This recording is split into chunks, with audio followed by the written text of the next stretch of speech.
In June of 1776, a little more than a year after the war against England began with the shots fired at Lexington and Concord, the Continental Congress was meeting in Philadelphia to discuss American independence.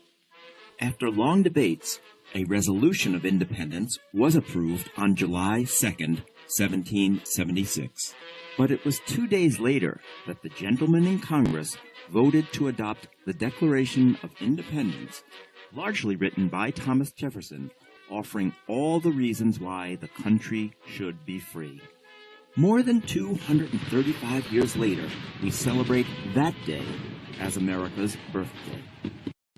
America, in the past, present, and future.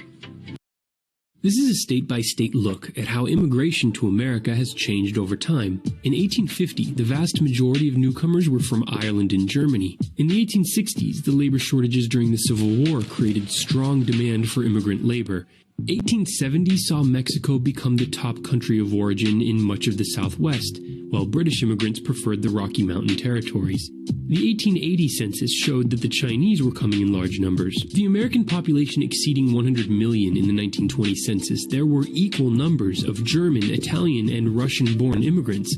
Many had fled Europe to escape the horrors of World War I. By 1930, the Industrial Revolution was in full swing, and the country was growing rapidly from within, so the percentage of foreign-born fell.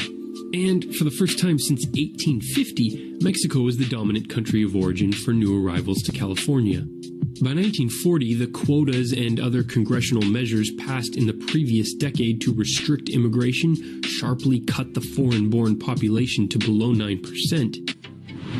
The United States has gotten increasingly diverse over the past 50 years.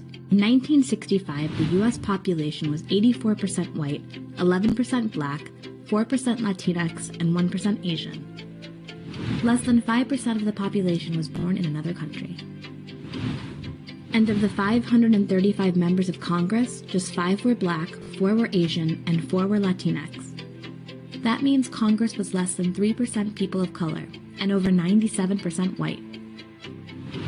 In the years that followed, waves of immigration changed the makeup of the United States.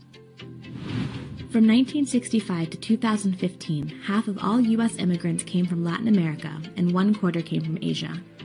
As a result, in 2015, the U.S. population was 62% white, 18% Latinx, 12% black, 6% Asian, and 2% other races. And about 14% of the population was born in another country. In 2016, 31% of eligible voters are people of color, the highest number in U.S. history. And Congress, currently comprising 17% people of color, is the most diverse it's ever been. In the years ahead, new immigrants and immigrants' children will continue to make the U.S. even more diverse.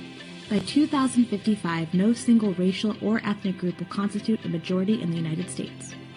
Progress depends on diverse views and voices, and the U.S. is making new strides every day.